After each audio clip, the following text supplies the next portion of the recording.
আমি সত্যি বলছি, আমি কিচ্ছু জানি না।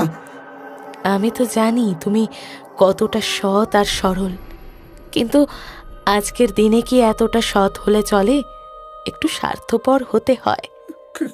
কিন্তু তোমার সাথে কি কি হয়েছিল? এই নির্মল কি তোমায়? হ্যাঁ, আমি আমার বাবা মায়ের একমাত্র মেয়ে ছিলাম।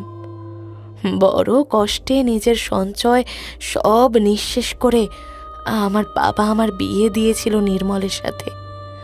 কত স্বপ্ন, কত আশা নিয়ে সংসার করতে এলাম, কিন্তু বিয়ের পরে ঘোর কাটলো।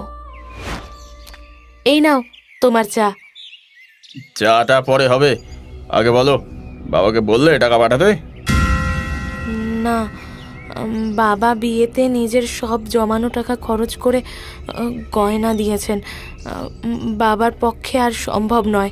কি বললি?